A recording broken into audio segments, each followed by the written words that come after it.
Hello everyone, welcome back to Study IQ Judiciary. This is me Vasudev Monga. Today we are going to see section 160 of the Criminal Procedure Code. Section 160 of the CRPC. In the last lectures of the CRPC जो हमने YouTube पे cover किए हैं, we have already seen section 154, 155, 156 and then we have seen occurrence report. और वो occurrence report आपकी यहाँ पे section 157 में ही आती है. And then we have seen section 159 and its relation with the occurrence report. So today we are going to see section 160 of the CRPC. See, basically section 160 CRPC अब बात करता है पुलिस ऑफिसर की power की कि वो उनके पास जो पावर है to require attendance of the witnesses. यानी कि जब यहां पे इन्वेस्टिगेशन चल रही है, ऑलरेडी जब चैप्टर 12 की इन्वेस्टिगेशन चल रही है, mind it when I am saying it again and again, chapter 12 की इन्वेस्टिगेशन चल रही है, जबकि यहाँ पे एफआईआर हुई उसके बाद इन्वेस्टिगेशन शुरू हो गई.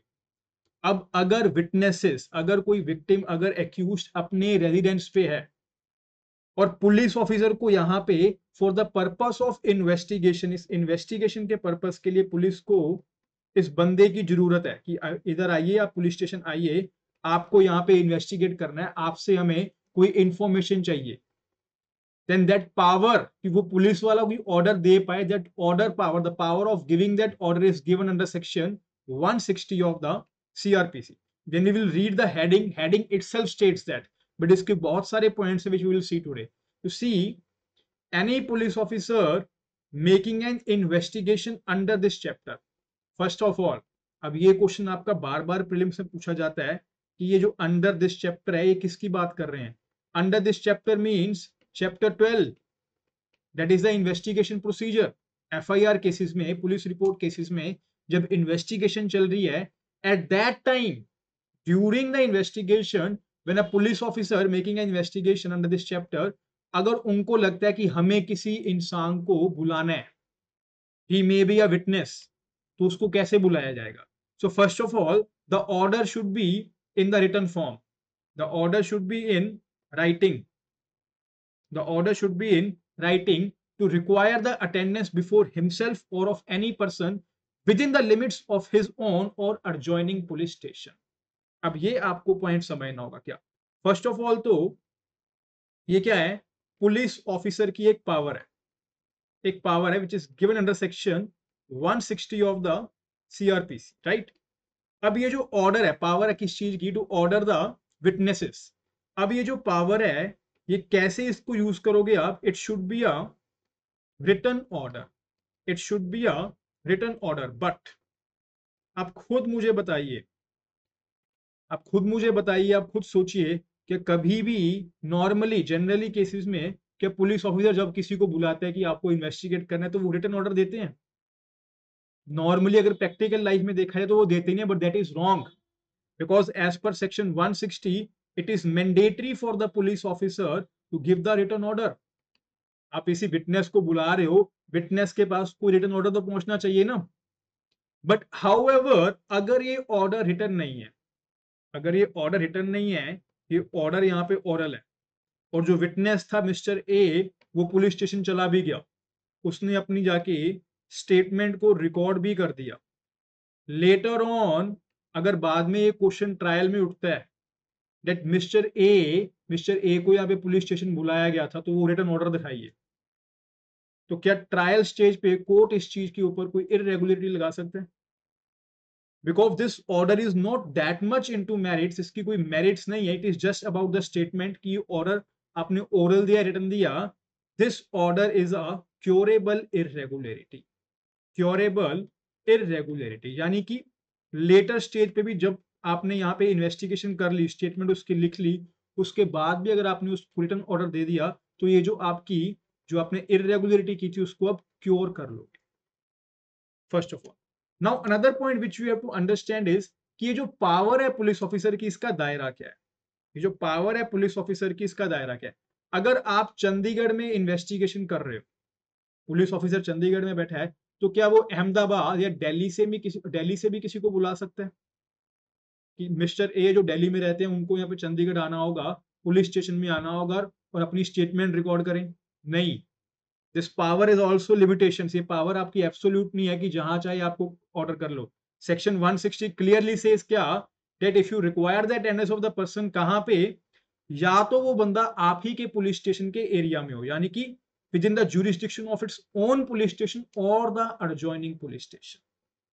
जो आपका ये पुलिस स्टेशन है उसमें आप, अगर वो बंदा रहता है तो आप उसको कॉल कर सकते हो, आप उसको बुला सकते हो, रिटर्न ऑर्डर दे सकते हो। और साथ ही साथ ये पावर इंक्रीज की गई हुई है for the adjoining police station. इसके अलावा आप किसी को थर्ड ज्यूरिसडिक्शन से बुला के पुलिस स्टेशन में नहीं बुला सकते। अब किसको बुलाया जाएगा, this is an important thing, किसको बुलाया जाएगा? किसी भी रैंडम इंसान को तो यहाँ पे नहीं बुलाया जाएगा ना। That person should appear, police को ये लगना चाहिए, it should appear to the court, it should appear to the police that that person is acquainted with facts and circumstances of the case, with facts and circumstances of the case। acquainted means क्या हुआ कि उसको यहाँ पे कुछ ना कुछ जानकारी है, उस जो पर्टिकुलर केस में जो फैक्ट्स एंड सर्कमस्टांसेस है उसको यहाँ पे उसके रिगार्डिंग कुछ ना कुछ यहाँ पे जानकारी है। यानी कि ये बंदा कौन हो गया, this person is a witness. कौन होगा एक्वेंटेड? अगर मेरे सामने कोई इंसिडेंट हुआ, मान लीजिए एक यहाँ पे स्ट्रीट पे कोई एक्सीडेंट होता है, उस स्ट्रीट पे उस एक्सीडेंट को काफी लोगों ने देखा, now all those persons are witnesses. अगर आसपास 10 शॉप्स हैं, 10 शॉप्स में जितने भी लोगों ने वो एक्सीडेंट देखा, all those persons are acquainted with the facts and the circumstances of that particular case, so all are the witnesses। But अगर कोई इंसान घर पे बैठा था जिसकी शॉप उस दिन बंद थी, क्या उसको बुलाया जा सकता है? नहीं बुलाया जा सकता, because he is not acquainted with the facts and the circumstances of the case। the police cannot use its powers arbitrarily to उसको बुलाया जाए, even though that person is not acquainted with the facts and the circumstances of the case। तो ये जो यहाँ पे heading में ही आपको क्लियर किया गया हो ना, अटेंडेंस ऑफ द विटनेसेस। ये विटनेसेस कौन होंगे? The persons who appears to be acquainted with the facts and the circumstances of such case। अब जो मेन क्वेश्चन आता है आपका, and such person shall attend as so required.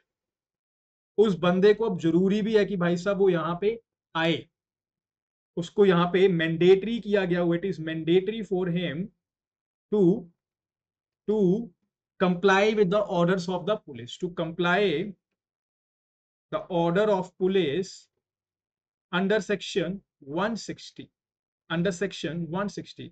अब मेरा क्वेश्चन आपसे ये है कि अगर मैं विटनेस हूं और मुझे पुलिस ऑफिसर एक रिटर्न ऑर्डर देता है कि आप, you are a witness, it appears to us that you are a witness and we want your presence in the police station. Police station ही बुलाओगे ना, पुलिस स्टेशन बुलाओगे या फिर कोई उसके खुद की रेविडेंस में उसको बुलाया जा सकता है, बट वो रिटर्न ऑर्डर में होना चाहिए, राइट?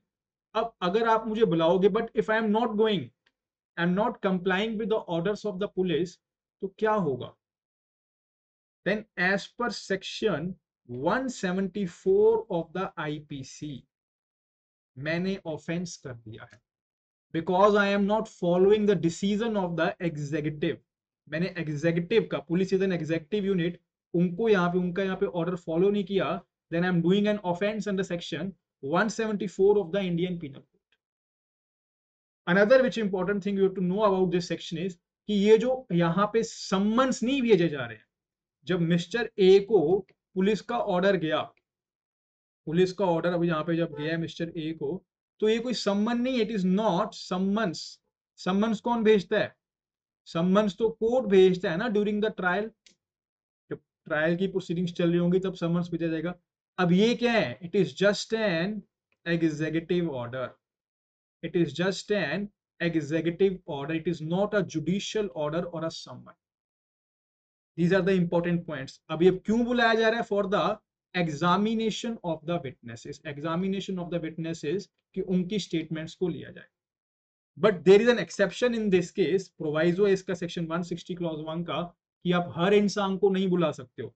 वो कौन कौन से इंसान है? One is the person, any male below 15 years of age and male above 65 years of age, इनको आप यहाँ पे नहीं बुलाया जा सकता। सेकेंडली, एनी वुमेन को भी आप पुलिस स्टेशन में नहीं बुलाओगे as per section 160, and third is any person mentally or physically disabled or physically disabled. ये जो इंसान होंगे उनके लिए सेक्शन 160 अप्लाई नहीं करेगा. क्लियर होगी बात. This is all about section 160. अब इसका सेक्शन 160 का क्लॉज 2 भी है, उसको भी रीड कर लो. वैसे तो इसमें कुछ है नहीं है. It says that the state government may by rules in this behalf provide for the payment by the police officer of the reasonable expenses of any person attending under subsection 1 at any place other than his residence. यानी कि अगर police वाला mister A को police station बुलाता है तो जो ये ए का खर्चा होगा, ट्रेवलिंग एक्सपेंसेस होंगे, वो यहाँ पे क्या लिखा है कि वो जो यहाँ पे होंगे वो पुलिस देगी, यानी कि स्टेट गवर्नमेंट देगी.